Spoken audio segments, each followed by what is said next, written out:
Hai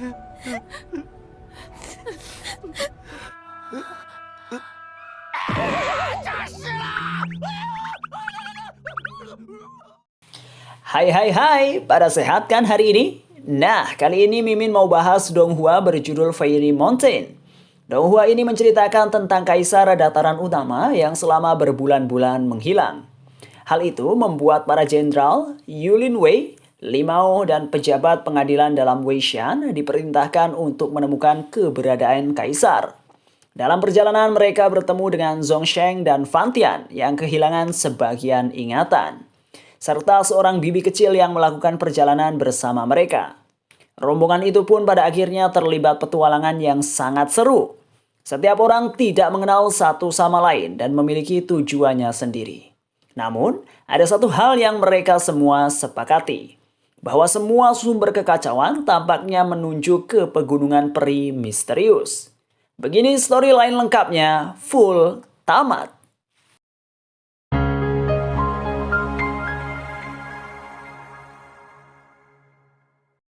Di tepi sungai Qiantang, Lu Aoshou tergeletak tak sadarkan diri dan baru terbangun setelah seekor kepiting mencapitnya.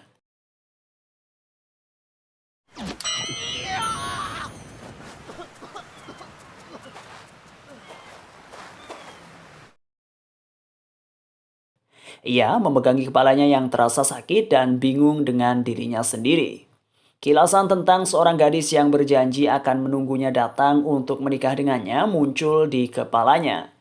Kilasan berganti menjadi dua orang yang mengatakan tentang pencarian keturunan dinasti Qin.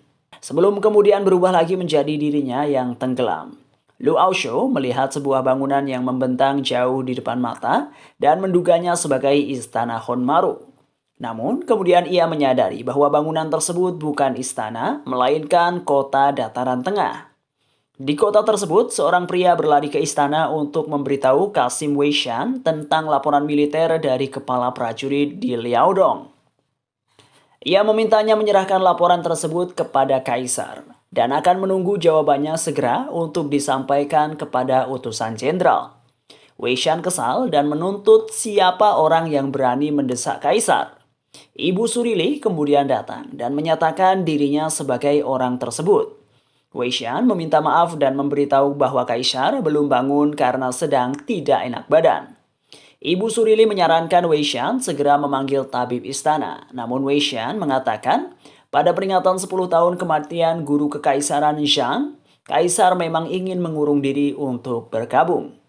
Ibu Surili menyadari bahwa Weishan berbohong dan mengancamnya dengan hukuman mati. Akhirnya, Weishan menceritakan tentang kaisar yang sedang mencari sesuatu di ruang baca.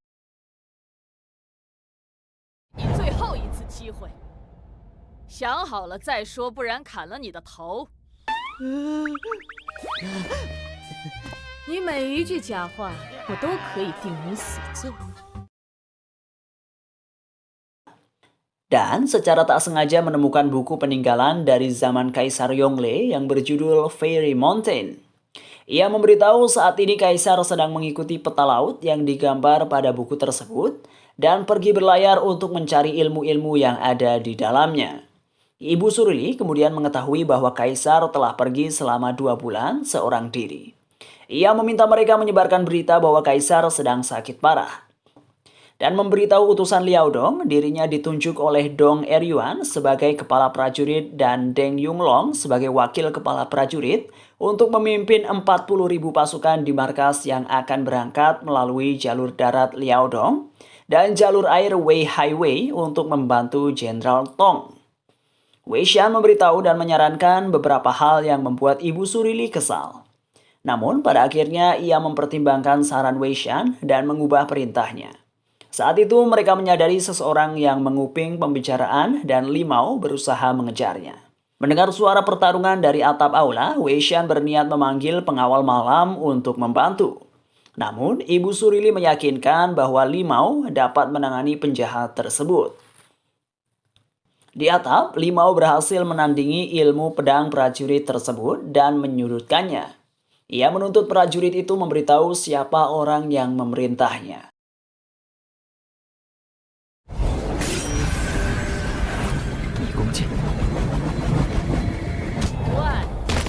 一起，做官礼貌过贼。 Prajurit itu menyebutkan tentang pasukan langit dan menembakkan serangan sebagai pengalihan untuk melarikan diri. Di istana Honmaru Kastil Kosaka, Fujiyoshi Toyouchi memikirkan wilayah yang ada di sekitarnya dan berniat menaklukkannya dengan kebijakan pemeriksaan lahan. Sementara itu di atas kapal, Lu Asho berlayar dan diserang oleh ninja yang kemudian dikenalinya sebagai Gomon Shika. Rupanya, Gomon Shika datang untuk mengantarkan surat, dan saat membacanya, Lu Asho diberitahu tentang beberapa negara di Huaxia yang telah lama terpisah dan sistemnya yang kacau, membuat Fujiyoshi sangat marah. Kojiro Mankura kemudian datang dan menjelaskan bahwa surat tersebut meminta Lu Asho pergi diam-diam untuk mencari pulau dongeng Yingzhou, sekaligus mencari keturunan dinasti Qin. Lu Asho sedikit kecewa mengetahui dirinya tidak jadi pergi ke lelang dan harus menunda rencananya untuk menikahi Minami. Kojiro mengungkapkan bahwa Nobunaga memerlukan waktu 30 tahun untuk menjalankan rencananya. Namun Lu Asho menyatakan dirinya hanya memerlukan 3 tahun saja. Gomon Shika mencoba menghentikan perdebatan tersebut, namun dirinya malah ditinju dan keduanya terus berdebat. 大人，这个船，闭嘴！你这头蠢鹿，每次送信都差点伤着我。两位大人，还赶着占领整个中原呢，时间不等人呐！中原可比我们中国大10。 Beberapa hari kemudian setelah terombang-ambing di atas kapal, ketiganya melihat daratan di kejauhan. Namun, mereka ragu dapat sampai di sana sebelum kapal tenggelam. Lu Asho dan Kojiro menyadari Gomon Shika yang menghilang dan menduganya telah tenggelam. Namun, Kojiro menepisnya dan menyatakan bahwa ninja dapat pergi dan datang dalam sekejap. Keduanya kembali berdebat dan Lu Asho protes mengetahui Kojiro ternyata masih memiliki kue, sementara dirinya sudah berhari-hari menahan lapar. Akhirnya, Kojiro memberikan kue tersebut dan ketika Lu Asho baru memakannya, tiba-tiba kapal mulai tenggelam ke dalam laut. 四周都是海，我们去哪里啊？ 主公息怒，请吃饼。你怎么不吃啊？ 主公太客气了，臣刚才吃过，挺饱的。 Di tempat berbeda, Limau kembali menghadap Ibu Surili dengan kepala gosong. Ia memberitahu prajurit tersebut memiliki meriam tangan sepanjang 1 kaki dan dirinya terjatuh dari atap ketika menghindari pelurunya. Namun Limau mengoreksi ucapannya dan meyakini bahwa yang ditembakkan prajurit tersebut bukan peluru, melainkan cahaya merah. Ia memberitahu prajurit tersebut menyebut dirinya sebagai pasukan langit kaisar pertama. Wei Shan mengungkapkan di buku Fairy Mountain menyebutkan tentang naga yang berada di sebuah pulau yang mewarisi sistem dinasti Qin selama ribuan tahun.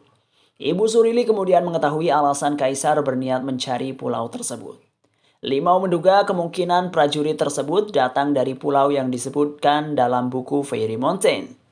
Ibu Surili mengungkapkan bahwa kaisar memang suka menjelajahi hal-hal misterius sejak kecil. Namun, melihat Limau yang kewalahan menghadapi prajurit tersebut, ia mendadak khawatir jika kaisar akan menemui bahaya. Limau menawarkan diri agar Ibu Surili mengirimnya keluar istana untuk mencari kaisar. Dan dirinya berjanji akan membawa kaisar kembali ke ibu kota dengan selamat. Ibu Suri setuju dan menyuruh Wei Shan juga ikut bersama Limau. Di tepi sungai Qiantang, Koichiro dan Lu Asho bertemu dengan seorang bocah bernama Gao. Bocah itu menduga mereka adalah Woko dan bergegas pergi untuk melaporkannya kepada Jenderal ke-7. 出关了，这个小孩说我是秃头，想吃了要丢他。臣的刀丢了，主公您有刀，请主公亲自动手。你和哥哥兔头是谁？哎，这话听着像中原的话。 没错，中原的汉话。 Kojiro dan Lu Asho mengetahui Jenderal ke-7 adalah orang yang membunuh semua pasukan air keluarga Itozu dan menginvasi Zedong. Membayangkan kengerian jika harus berhadapan dengan jenderal tersebut, keduanya memutuskan pergi. Beberapa saat kemudian, Lu Asho dan Kojiro tiba di hutan dan beristirahat sebentar. Kojiro menyebutkan rumor yang beredar tentang Jenderal ke-7 yang memiliki 3 kepala, 6 lengan, dan mata yang bisa menyemburkan api serta mampu mengeluarkan petir dari mulut, dan dapat berlari sejauh 400 km sehari. Mereka pun mengurungkan niat beristirahat dan kembali berlari. Hari beranjak malam dan Kojiro merasa dirinya tidak sanggup berlari lagi. Ia meminta Lu Asho pergi meninggalkannya, namun Lu Asho menolak. Kojiro teringat dengan bola nasi miliknya dan memberikannya kepada Lu Asho. Namun karena tenggelam di laut, bola nasi tersebut menjadi sangat asin. Keduanya kemudian mendengar suara yang mendekat dan bergegas berlari. Namun tiba-tiba Kojiro terjatuh dan Lu Asho mencoba melindunginya. Pria itu memperingatkan keduanya untuk tidak pergi dan dia berbalik untuk memanggil pasukan yang lain.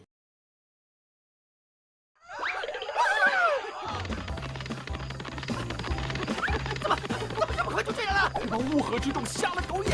哎呀！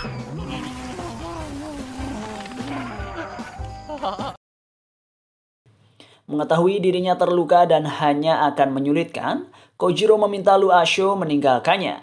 Ia menghargai waktu kebersamaan mereka dan memberikan sebuah batu yang akan membantu Lu Asho mengalahkan musuh. Meski keberatan, Lu Asho berjanji dirinya tidak akan pernah melupakan Kojiro. Ia memberikan pedang miliknya dan menyatakan bahwa dirinya pasti akan menjadi pemimpin seperti Nobunaga. Setelah Lu Asho pergi, Kojiro berniat membunuh dirinya dengan pedangnya. Namun rombongan orang-orang yang mengejarnya tiba dan bertanya, apakah Kojiro adalah Woko? Kojiro mengatakan bahwa dirinya bukan Woko dan berasal dari negara Lelang. Ia berpura-pura dirinya terluka akibat diserang Woko dan menjelaskan kedatangannya ke tempat itu hanya untuk belajar. Kojiro memberitahu kemana Woko pergi dan memberikan bola nasi terakhir miliknya. Pemimpin pasukan itu tersentuh dengan kebaikan Kojiro dan memerintahkan yang lain membawanya ke desa. Sementara itu, Lu Asho kelelahan dan kehausan akibat bola nasi Kojiro yang sangat asin. Ia melihat sebuah kuil dan berniat meminta air kepada siapapun yang ada di sana. Lu Asho melihat seorang gadis cantik bernama Gong Liangshan membukakan pintu untuknya. Tiba-tiba penglihatannya perlahan mengabur dan dirinya jatuh pingsan.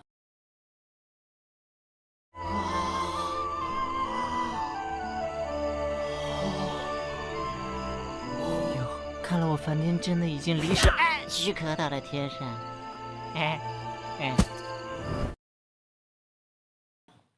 Beberapa saat kemudian ketika sadar, Lu Asho memperhatikan sekitarnya dan bertanya-tanya, apakah dirinya telah mati? Gong Liangshan memberitahu bahwa saat ini Lu Asho berada di kuil Taoisme. Hong Ye, Xiu Zhu, dan Lu E datang dan mencurigai Lu Asho sebagai Woko. Gong Liangshan memberitahu bahwa tidak semua Woko adalah penjahat. Namun, dia menyerahkan keputusan kepada Hong Ye dan membiarkan Lu Asho dibawa pergi. 放下，放下！水喝多了，我上茅厕要露出来了。这个倭寇果然自 Di medan perang lelang, Jenderal Kerajaan Timur yang bernama Fukushima Hizunori mendapat laporan bahwa pasukan lelang lebih banyak dari jumlah mereka. Fukushima Hizunori tidak mengkhawatirkan hal tersebut dan menyatakan baginya lelang hanyalah sekumpulan serangga. Sementara itu di rumahnya, Limau tampak memikirkan sesuatu sebelum Wei Xian datang.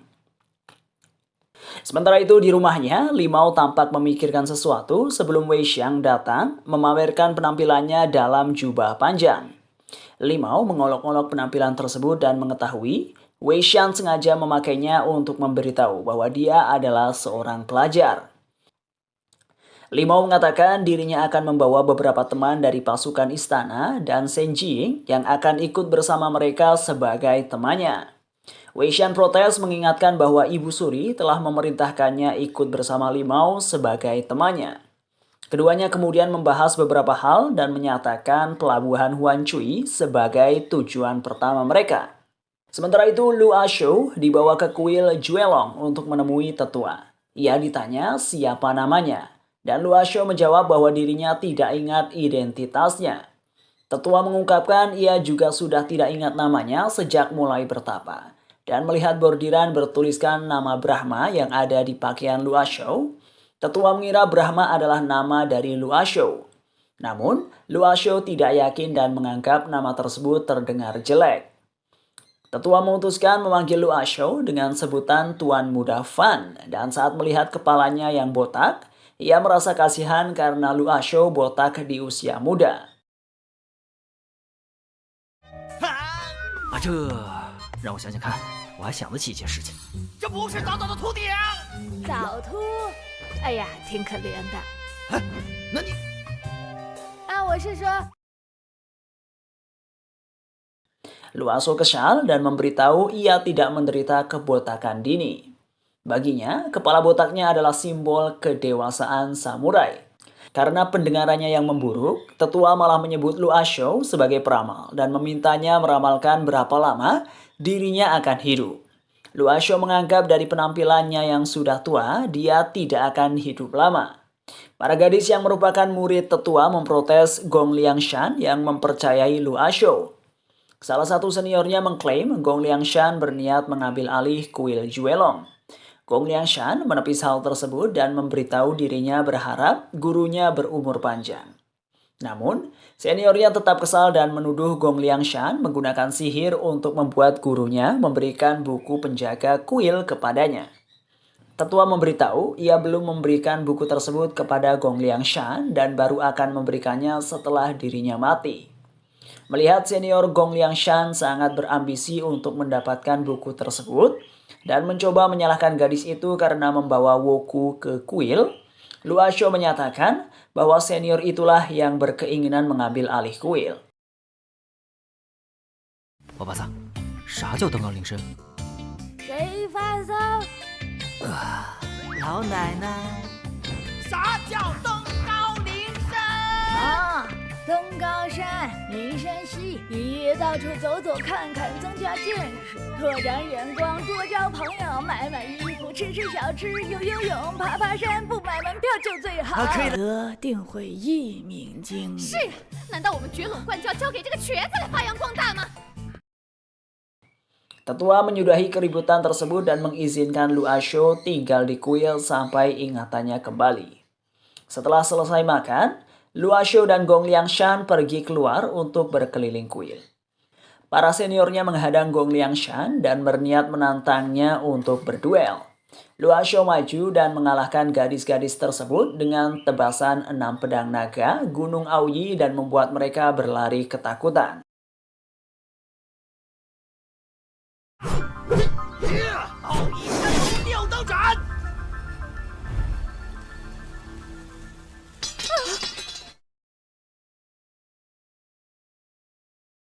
Namun, Gong Liangshan malah kesal dan menganggap Lu Ashou menindas perempuan.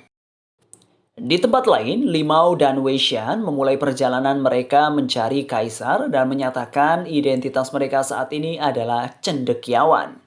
Limao membuat kesepakatan dan meminta Wei Xian untuk terlihat lebih jantan dan melarangnya memanggil dengan sebutan senior dan tidak boleh tidur bersamanya. Jika Wei Xian keberatan dengan syarat tersebut, Limao mengatakan ia akan pergi ke Wei Hawei seorang diri. Akhirnya Wei Xian setuju dan memacu kudanya mengejar Limao. Beberapa waktu kemudian, Limao dan Wei Xian berhenti di kedai untuk beristirahat dan memesan makanan. Limao memperhatikan kedai tersebut tampak mencurigakan dan saat mereka baru saja duduk di salah satu kursi, tiba-tiba meja terangkat memunculkan kerangkeng yang tersembunyi. Sejumlah pasukan yang berpakaian seperti ninja muncul, menerima perintah dari pemilik kedai untuk menghabisi keduanya. Limao menjatuhkan mereka tanpa kesulitan dan berhadapan dengan pemilik kedai. Ia kemudian mengetahui bahwa orang-orang tersebut adalah Woku dan terkejut menyadari komplotan tersebut rupanya tidak hanya menjarah Zedong. Pria itu memberitahu alasannya menyerang mereka karena keduanya ikut campur dan berani menghalangi pasukan Daijo di lelang. Limao tidak memahami apa yang sedang dikatakan pria itu dan terkejut saat mendengar bahwa kaisar tengah ikut berperang. Pria itu menyerang dan meski sempat menyudutkannya selama beberapa kali, Limao membalikkan kondisi dan menghunuskan pedangnya.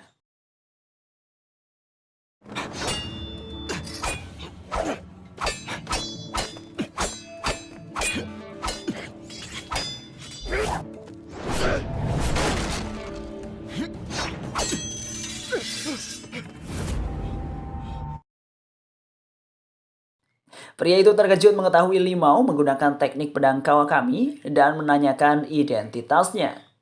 Limau memperkenalkan dirinya sebagai wakil komandan pasukan istana sekaligus Laksamana Divisi Artileri Shenjing. Pria itu juga memperkenalkan dirinya dengan nama Chikuchi Komotsuki dan merupakan pengawal 100 prajurit kerajaan timur. Namun, Limau tidak pernah mendengar berita apapun tentang Chikuchi Komotsuki dan hanya mengetahui bahwa ilmu bela diri keluarga Komotsuki tidak hebat. Chikuchi Komotsuki kesal dan memutuskan bunuh diri. Wei Shan menemukan sebuah pedang kecil yang bertuliskan Raja Iblis Langit ke-6. Seorang pasukan yang pingsan tersadar dan berniat melarikan diri. Pasukan itu memohon ampun dan memberitahu mereka adalah grup Kimotsuki dari keluarga Itozu pasukan ekspedisi barat. Pasukan itu memperkenalkan dirinya dengan nama Gomon Shika dan menjelaskan tujuan mereka adalah membuat pengaturan lebih awal untuk pasukan ekspedisi barat memasuki ibu kota dataran tengah, juga menunggu kesempatan untuk membunuh pejabat, jenderal, dan kaisar.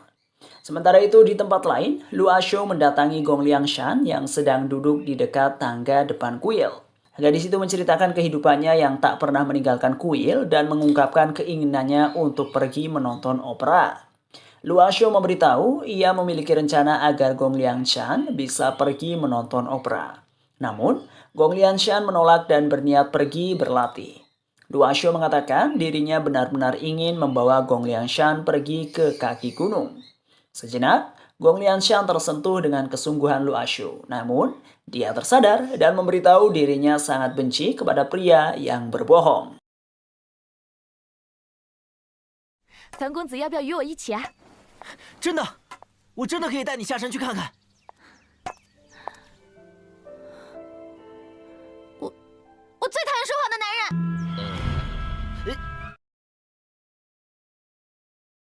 Keesokan harinya, Gong Liangshan terbangun dan melihat kursi roda di depan kamarnya. Mereka mengetahui alasan Lu Asho berisik semalaman, rupanya untuk membuat kursi tersebut. Mereka meminta Gong Liangshan mencobanya dan ketika gadis itu duduk, Lu Asho langsung mendorongnya berputar-putar. Gong Liangshan sangat senang dan mengungkapkan itu adalah pertama kali dirinya dapat berlari dengan cepat. Hong Ye memuji kursi buatan Lu Asho dan memberitahu bahwa kursi tersebut masih terlalu kasar. Lu Asho mengakui bahwa keterampilannya terbatas. Ia diberitahu bahwa di dalam buku penjaga kuil yang dimiliki tetua terdapat catatan tentang teknik mekanisme yang belum pernah didengar. Hong Ye yakin jika Lu Asho membaca catatan tersebut, dia pasti bisa menciptakan kursi roda untuk Gong Liangshan yang lebih bagus. Lu Asho berniat meminjamnya, namun ia diberitahu bahwa tak ada satupun orang yang pernah melihat buku tersebut. Tetua kemudian datang menyapa dan menanyakan apa yang sedang mereka bahas. Ia diberitahu tentang kursi roda yang dibuat oleh Lu Asho untuk Gong Liangshan.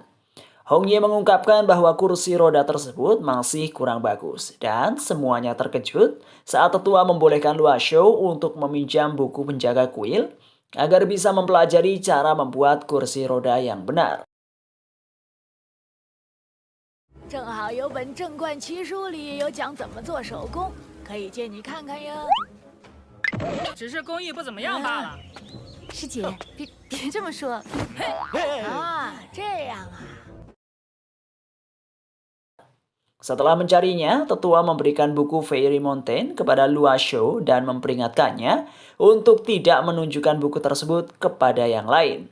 Gong Liangshan terkejut mengetahui tetua ternyata menyimpan buku penjaga kuil di ruangan yang tak terkunci. Tetua memberitahu ia sengaja melakukan hal tersebut karena para muridnya yang lain sudah mencoba berkali-kali menyusup ke kamarnya untuk menemukan buku tersebut. Ia berterima kasih kepada Lu Asho yang telah datang ke kuil dan merasa lega dengan keberadaannya yang akan melindungi Gong Liangshan dari para senior yang menindasnya karena dipilih sebagai pewarisnya. Lu Asho melihat tetua tertunduk dan tak bergerak. Gong Liangshan memberitahu gurunya memang sering tertidur seperti itu dan akan bangun kembali setelah beristirahat sebentar. Namun, Lu Asho tahu bahwa tetua tidak tertidur karena ia tidak melihatnya bernapas. Sementara itu, di medan perang lelang, Li Zhen kesal menyadari dirinya tidak menemukan mayat Fukushima Hizunori di antara para mayat-mayat yang bergeletakan. Kembali ke kuil, para murid berkumpul untuk mengadakan upacara pemakaman bagi guru mereka. Luashu dan Gong Liangshan menangis.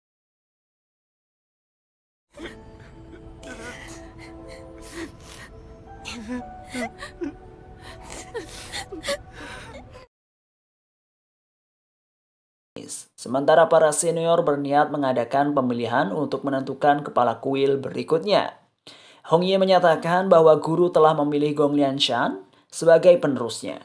Salah satu senior mengungkapkan kecurigaannya karena guru meninggal saat sedang bersama Gong Liangshan dan Luashu. Ia menuduh keduanya bersekongkol untuk membunuh guru dan merebut buku penjaga kuil. Senior tersebut menghunuskan pedang ke leher Gong Liangshan, menuntutnya memberikan buku tersebut kepadanya. Luashu melindungi Gong Liangshan dan mengalahkan senior untuk kedua kalinya. Tiba-tiba, tetua terbangun dan mengejutkan semua orang.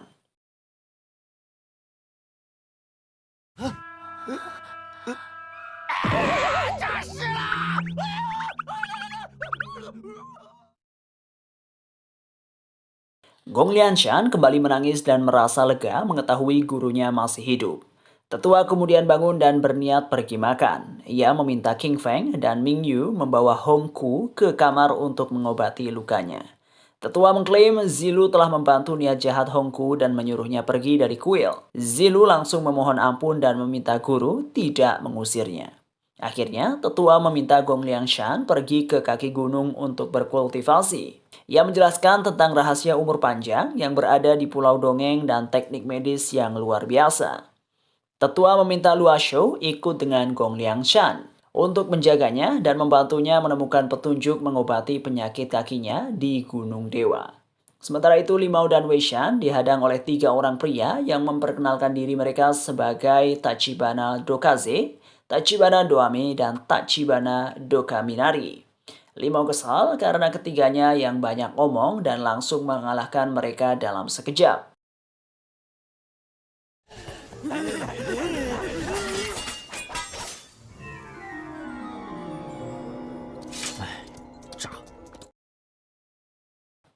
Saat hendak melanjutkan perjalanan, seorang pria tiba-tiba muncul dan menahan kuda Limao. Weishan salah mengenali pria itu sebagai Zhao Longlong yang ternyata adalah Tachibana Munemori, perwira dari kerajaan timur. Munemori menantang Limao untuk bertarung 1 lawan 1 dengannya. Limao menerima tantangan tersebut dan keduanya saling menerjangkan serangan. Munemori memberitahu senjatanya sudah membunuh ribuan orang. Limao menganggap hal tersebut bukan suatu hal yang dapat dibanggakan. Weishan panik saat keduanya kembali beradu pedang.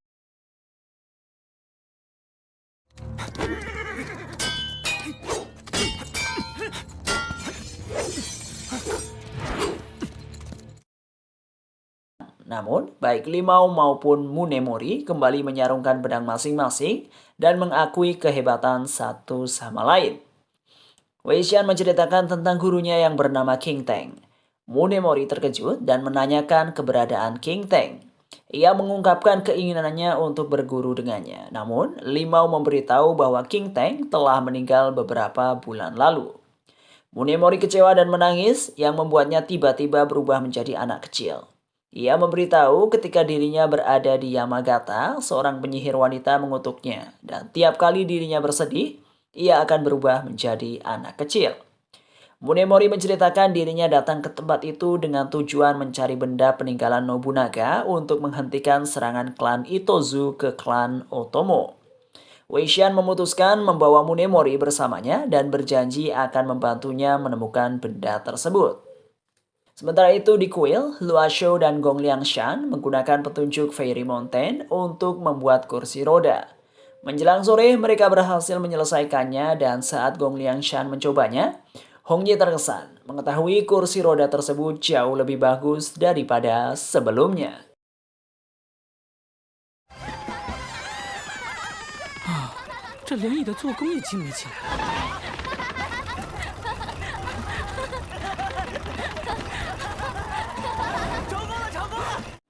Keesokan harinya, Luashu dan Gong Liangshan mengucapkan salam perpisahan kepada tetua serta 2 seniornya sebelum pergi meninggalkan kuil.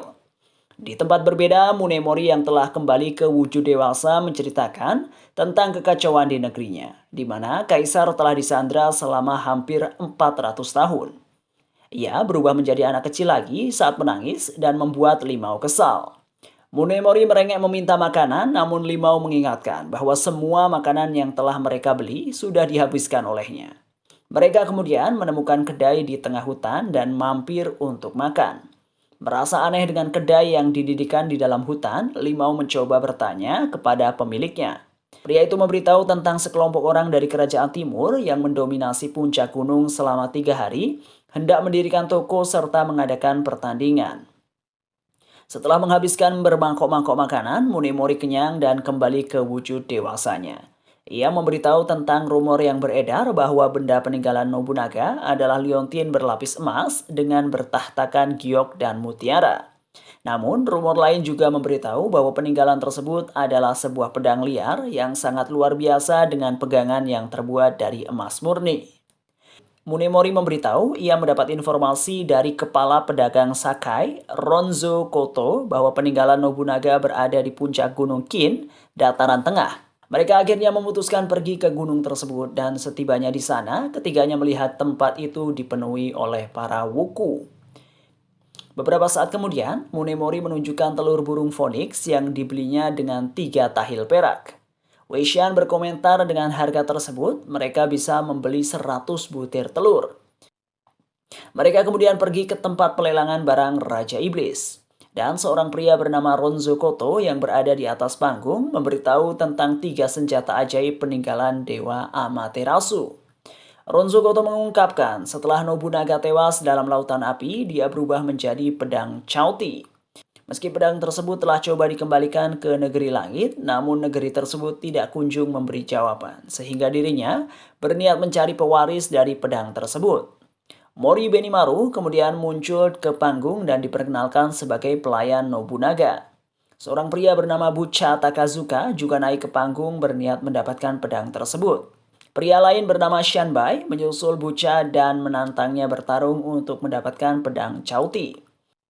Namun, Ronzo Koto menahan keduanya dan menjelaskan tentang aturan pertandingan untuk mendapatkan pedang. Ia memberitahu bahwa mereka harus membayar 100 tahil per tiket untuk menyaksikannya.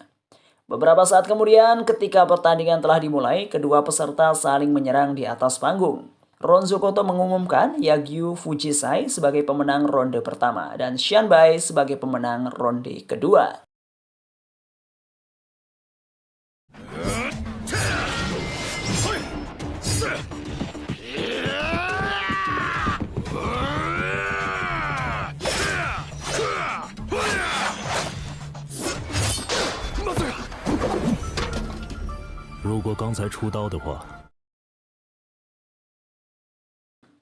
Limau protes karena dirinya belum mendapatkan giliran pertandingan. Ronzo Koto mengabaikannya dan mengumumkan duel antara Yugyu Fujisai melawan Shanbai.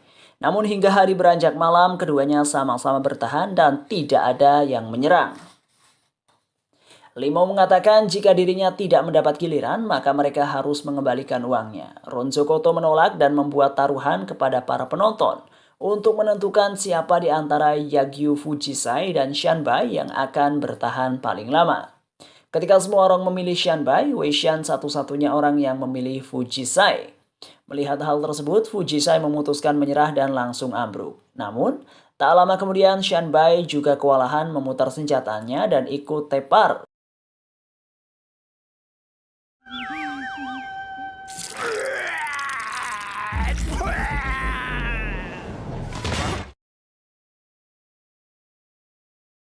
Limau menuntut Ronzo Koto mengembalikan uangnya, tetapi dia malah diumumkan sebagai pemenang. Limau kesal dan meminta Ronzo Koto memberikan pedang Chauti, namun ternyata pertandingan tersebut belum selesai. Dan Limau masih harus melanjutkan pertandingan kualifikasi berikutnya, yaitu pertandingan sastra. Weishan menawarkan diri untuk menggantikan Limau pada pertandingan tersebut. Dia berhadapan dengan Juoku Hachioji. Ronzo Koto mengingatkan bahwa permainan kata hanya bisa dimainkan 1 kali. Beberapa saat kemudian, ketika pertandingan dimulai, Munemori dan Limau terkejut saat pengetahuan serta kemampuan Weishan dalam bersilat lidah. Juoku Hachioji semakin kesal karena setiap kata yang diucapkannya dibalas oleh Wei Shan tanpa kesulitan. Kemudian, pada pertandingan kualifikasi berikutnya adalah pertandingan menyeduh teh. Juoku Hachioji meminum teh yang diseduh oleh Wei Shan dan langsung melayang keenakan. Ia meminta Wei Shan membuatkannya lagi dan saat meminumnya ia merasa seperti berada di taman bunga.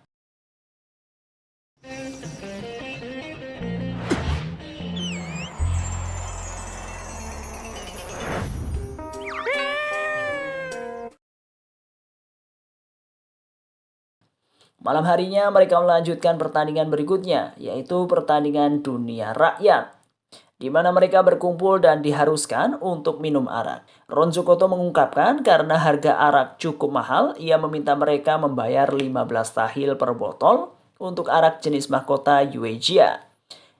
Dan jika membeli 3, ia akan memberikan 1 botol secara gratis. Sedangkan untuk arak Juzizong, 18 tahil per botol dan tidak ada promo. Sementara untuk arak Komusheng, mereka harus membayar 25 tahil per botol. Setelah masing-masing membayar dan mendapatkan arak, mereka langsung meminumnya. Satu persatu dari mereka mulai berjatuhan dan menyisakan Wei Shan, Limao, serta Ron Zokoto. Limao menduga Ron Zokoto mencampuri arak dengan air, namun Ron Zokoto menepisnya dan memberitahu bahwa arak yang disiapkannya adalah asli. Wei Shan akhirnya ambruk, dan Limao serta Ron Zokoto masih terus melanjutkan minum. Limao membiarkan Ron Zokoto mencicipi arak miliknya dan saat meminumnya ia terkejut dengan rasanya yang begitu kuat. Akhirnya Ron Zokoto juga tepar dan Limao menuntutnya memberikan pedang Nobunaga. Namun saat menerima pedang tersebut, rupanya Ron Zokoto menipunya dan pedang yang diberikan hanya mainan. 留点给我。哇，好大的宝剑！这么浮夸的宝剑啊！ Beberapa waktu berlalu setelah Gong Liangshan meninggalkan kuil, tetua mengungkapkan kerinduannya. Ia merenung sejenak dan mengajak Shuzu dan Hongye pergi ke kota untuk membeli kue bulan daging Zacai.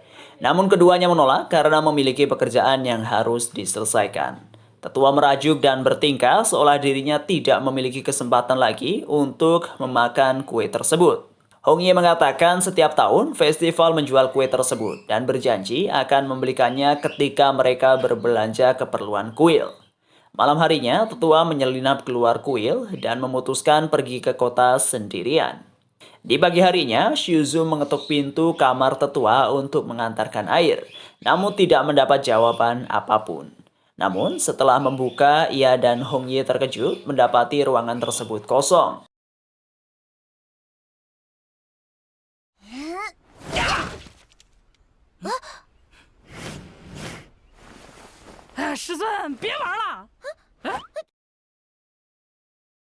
Mereka menemukan surat yang ditinggalkan. Dan meski tidak memahami isi surat tersebut, Hongye yakin tetua pergi ke kota untuk membeli kue yang diinginkannya. Sementara itu di jalanan kota Lin'an, tetua membeli banyak makanan dan berjalan dengan gembira. Ia melihat toko Liao Weiguan dan bergegas ke sana untuk membeli kue bulan daging Zacai. Tiba-tiba Kojiro dilempar keluar dengan tubuh babak belur oleh beberapa warga. Mereka menuduh Kojiro berbohong dan mengetahui bahwa dia bukan berasal dari lelang, melainkan anggota bajak laut dari kerajaan timur. Tetua meminta kedua pria itu tidak memperlakukan Kojiro terlalu kejam dan memberitahu dirinya mengenal seseorang yang baik dari kerajaan timur. Ia meminta kedua pria itu melepaskan Kojiro dan membayar ganti rugi yang telah disebabkannya. Sementara itu, Luasho dan Gong Liangshan hampir tiba di kota kuno Pingjiang. Gong Liangshan mengajak Luasho beristirahat di kuil Hanshan dan mengajaknya untuk pergi ke kota besok. Tiba-tiba seorang pria berlari dan tampak ketakutan. Pria itu bertanya, apakah Luasho adalah jenderal klan Date dari kota Oshu? Namun Luasho tidak tahu, dan pria itu menunjuk lambang yang ada di pakaiannya adalah lambang penguasa Oshu. Seorang wanita bernama Liu Si kemudian datang dan berniat menghabisi pria tersebut. Ia meminta mereka menyerahkan penjahat tersebut. Tetapi tiba-tiba Gong Lianshan disandra dan menuntut Liu Xi menjauh. Setelah menuruti perintah tersebut, pria itu melepaskan Gong Lianshan dan langsung kabur. Liu Xi kemudian mengetahui bahwa Luo Shou mengalami amnesia. 老太婆，快让开！还有你这个叛徒，让开，让走，不然漂亮小姑娘的血就……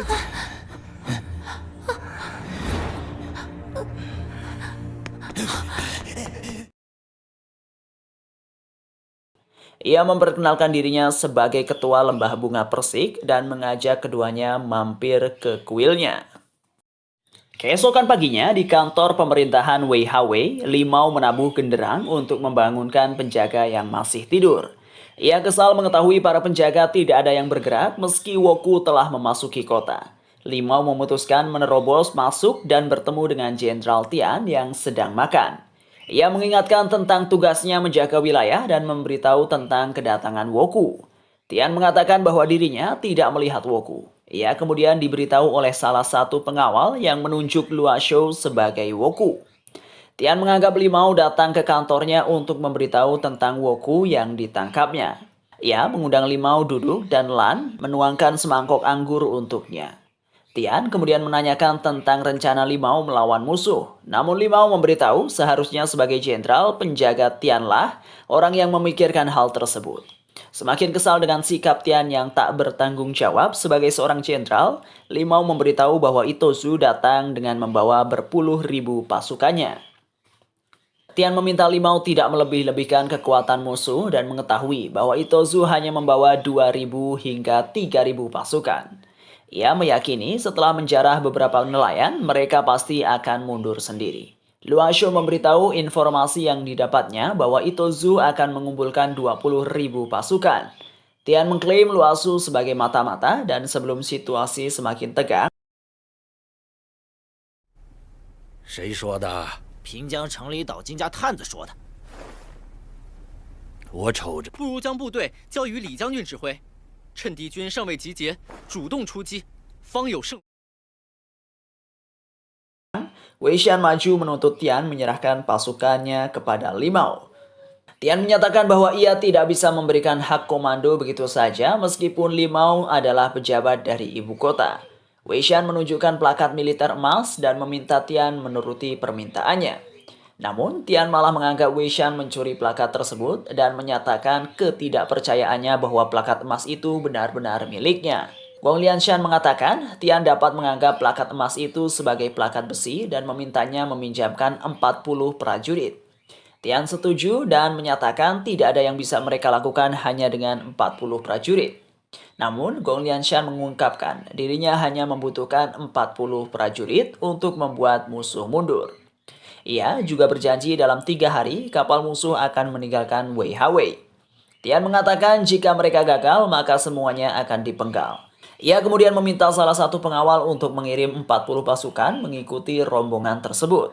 Gong Lianshan meminta Limau dan 10 orang yang cukup kuat untuk memotong 2 tiang bendera besi. Ia juga mengirim Luo Shou bersama 10 orang yang lain untuk menebang pohon dan membuatnya menjadi 40 batang.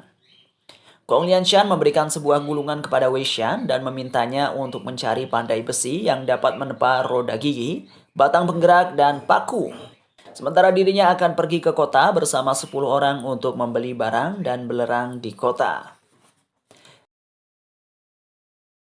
我带10人在城内采买木炭和硫磺。衙役大哥，按照这张纸上所记尺寸，找铁匠铺打齿轮、传动杆、钉锰，分毫不能差。樊公子带10人在城外砍树，碗口粗40株即可。好。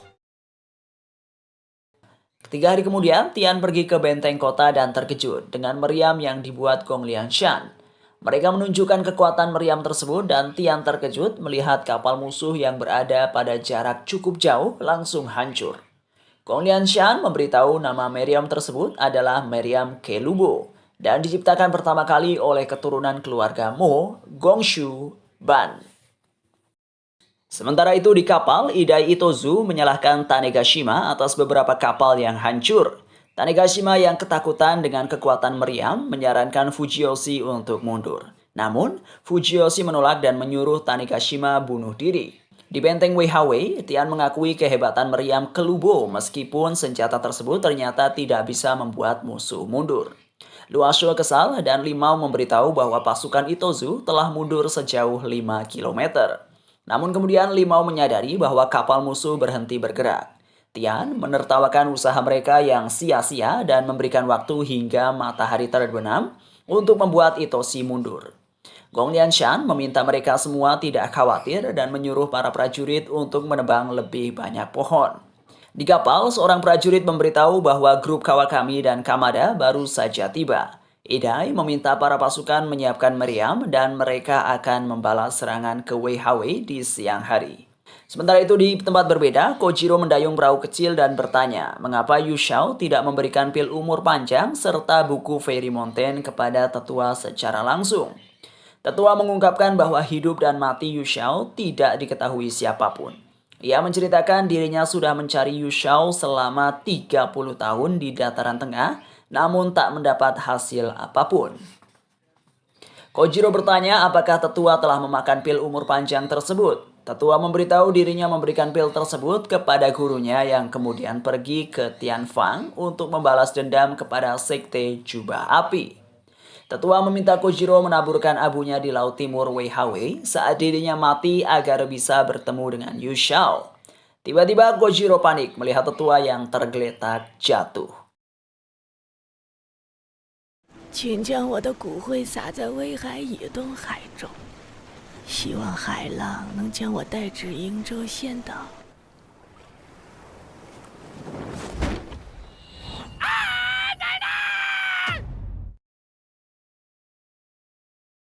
Kembali ke kapal Itozu, Idai terkejut saat melihat meriam yang ada di benteng Weihawei bertambah menjadi 20. Ia memerintahkan pasukan untuk mengangkat jangkar dan mundur.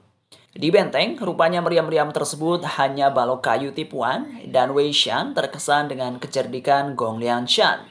Luasho lega mengetahui mereka berhasil membuat pasukan musuh mundur. Gong Lianshan melihat melalui teropong dan memberitahu tentang perahu kecil yang dinaiki seorang laki-laki berzirah perak. Wei Shan dan Limau mengambil teropong dan terkejut saat mengetahui laki-laki tersebut adalah Munemori. Mereka tidak menyangka Munemori benar-benar berniat membalas dendam kepada Idai menggunakan pedang Chao Ti palsu. Sementara itu Munemori telah melompat ke kapal dan berhadapan dengan Idai serta pasukannya. Wei Shan, Limau, dan Luasho yang berniat membantu Munemori baru saja tiba di bawah kapal Itozu. Limau meminta Wei Shan yang tak memiliki kemampuan bela diri menunggu di perahu. Wei Shan memberikan pisau yang didapatnya dari Chikuchi Komotsuki sebelumnya kepada Luasho dan memintanya melindungi Limau. Di atas kapal, Munemori terkejut dengan kemunculan Limau dan Luasho. Idai memerintahkan pasukannya meminta bantuan pasukan yang berada di kapal lain. Ia menyatakan ketiganya tidak akan mampu melakukan apapun. Namun tiba-tiba ia terkejut begitu melihat seluruh pasukannya telah dijatuhkan dan ketiga laki-laki itu malah sibuk mengobrol. 李茂兄多日不见，别来无恙。还好还好，你们怎么认识的？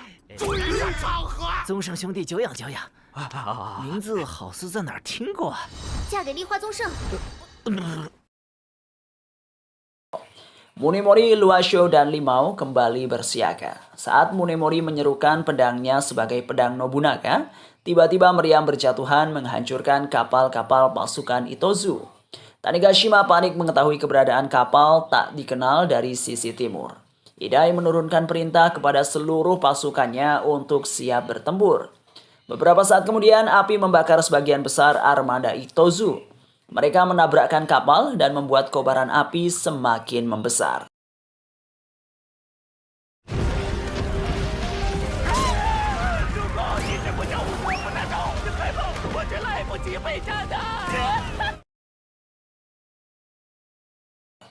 Tanigashima semakin panik dan ketakutan, memikirkan kekacauan tersebut seperti pertempuran tebing merah. Idai kesal dan memberitahu hanya kapal yang berada di baris pertama yang terbakar.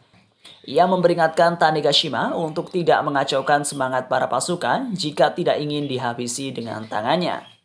Kukuk kemudian terbang dan berubah menjadi Phoenix. Ia mengibaskan sayapnya dan kemudian membuat api yang membakar kapal semakin membesar. Akhirnya semua armada Itozu hancur dan tenggelam.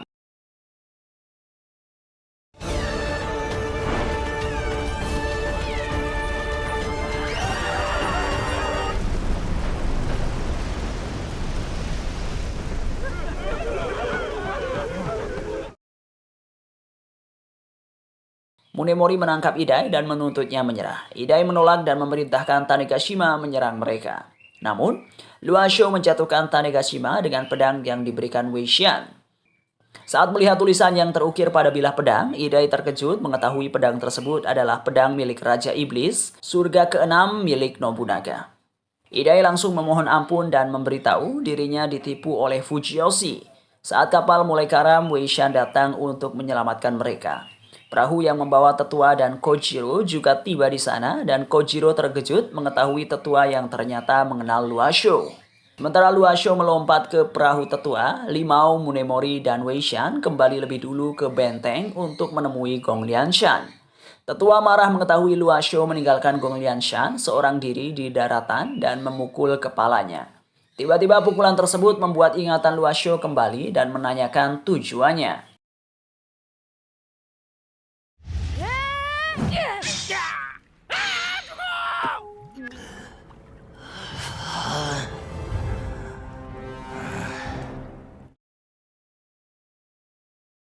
Kojiro memberitahu bahwa Luasho datang ke tempat itu untuk menduduki dataran tengah.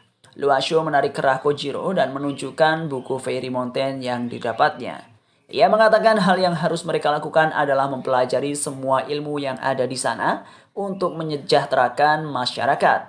Luasho mengungkapkan perjalanan yang ia lalui membuatnya merasakan betapa hebatnya peradaban dataran tengah.